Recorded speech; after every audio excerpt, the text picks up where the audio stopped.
So I met Craig when we were in fourth grade. I was going to a public school at that time and doing CCD at my parish, but then my mother wanted to make a full commitment to Catholic education. So in fourth grade, I transferred to Christ the King Elementary School in Hillside, New Jersey. And that's where I met Craig. And Craig and I were 10 years old, and we became fast friends, like best friends. And we were in grade school together. We were in Boy Scouts together. We were in high school together. Um, we went our separate ways, but of course, still kept in touch during college. And after college, when I joined the monastery, Craig he didn't understand, but he was very supportive of my decision to join the Benedictines, unlike my dad, who went ballistic. So Craig has always been there for me. And when I left monastic life and met my woman who would end up being my wife, Craig was again there to support me through the whole process of leaving the monastery and then getting into this relationship. And he was a great friend through all of that.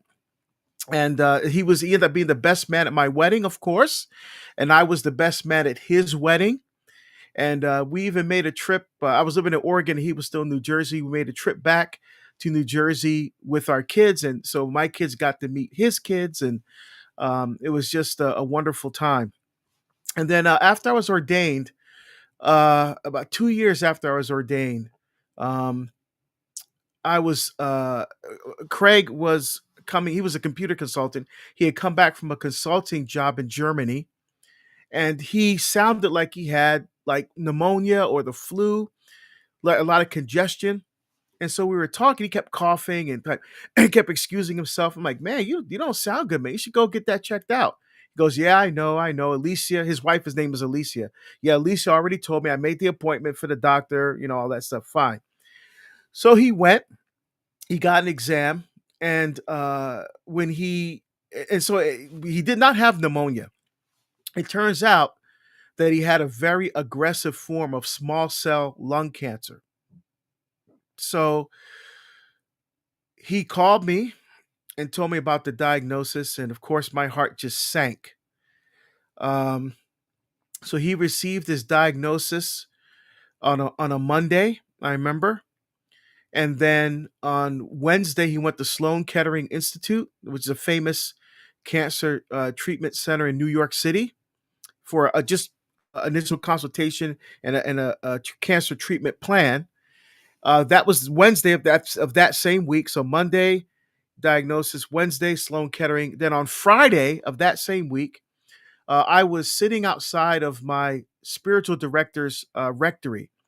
I was eating a breakfast sandwich, and I was just waiting for 8 o'clock, which is our time for us to meet for spiritual direction. And while I was in the car, I got a call from another friend of mine, Walter, and Walter, Craig, and I were kind of like the three amigos.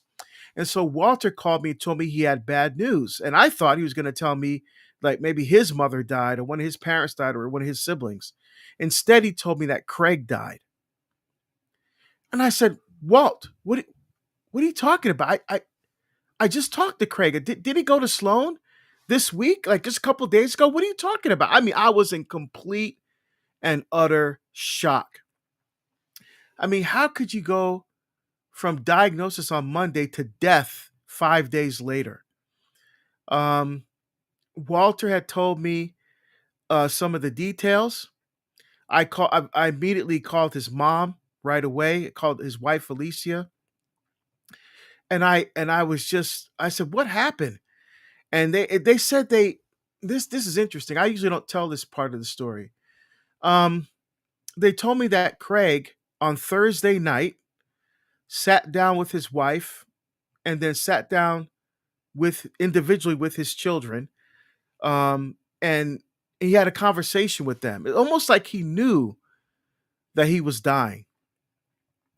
And so he had the final conversation with them, and then he died a few hours later.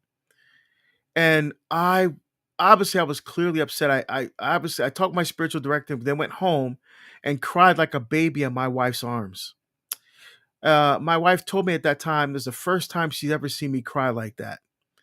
I mean, just uncontrollable sobbing. And then I went from sadness, and then at the funeral, the same group of us men who were pallbearers, who were pallbearers at the funeral, we were the same group who were groomsmen at his wedding. So, um, and it was hard when they closed that casket for the last time, and the look on his wife's face when they closed that is indelibly etched in my mind. Her face when they closed that casket. And then after the funeral, I got angry. I said, God, what are you doing? You're supposed to be a God of love. You're supposed to be a God of mercy. Then how could you let my best friend, who's only 38 years old, who has two young children, his son was almost 3, and his other son wasn't even a year old, and his wife didn't work because he worked and she stayed home with the kids. Now, what are they supposed to do now? And the more I thought about the situation that they find themselves in, the angrier at God I got. And I didn't stop praying. I still continued to pray the Liturgy of the Hours, uh, but but that's it. I mean, I stopped praying the Rosary for a while during that time. Uh, the only prayer I could manage to get out was the office, because I when I got ordained, you make a vow to pray those prayers on behalf of the entire church as an ordained minister. So I did those prayers, but Dan, I felt nothing. I Oh, felt empty. I felt broken. I mean, words were coming out of my mouth as I was praying the Liturgy of the Hours, but I felt nothing. I felt dead. I felt empty inside. It was the worst spiritual crisis of my life, easily, even more than my parents' divorce, quite frankly. I mean, that the yeah. divorce of my parents hit me at one level, but not spiritually, because I was young then. But now, as an adult and as a deacon in the church, to go through an experience like this and not understanding what God was doing, why? It made no sense Mm. whatsoever. And I just felt like a corpse, literally. I mean, it was the worst spiritual experience of my life. Thank you so much for sharing that, Deacon Harold. That's pretty raw, and I'm sure that there are a lot of men that may have experienced something similar. I personally know Sloan Kettering well. My oldest son was diagnosed with a very rare testicular cancer a number of years ago, and I've spent a lot of time there. I'm lucky he lived. My Mhm. wife's a survivor of brain cancer. I'm lucky Mm. she lived. Um, my heart just goes out to you and to Alicia and those kids. I can't imagine what that's like. How did you get through it? Yeah, it was hard. I mean, I was in constant contact with Alicia, um, and uh, anything she needed, I told her I was there for, even though I was living across the country. Um, I was still seeing my spiritual director, and I was very angry at God. I mean, I didn't walk away from the faith. I didn't stop going to mass and things like that. I just was going through the motions. And so, with the help of my spiritual director, um, I started attending adoration more regularly. Um, adoration had been an important part of my life, all through my life, ever since the monastery.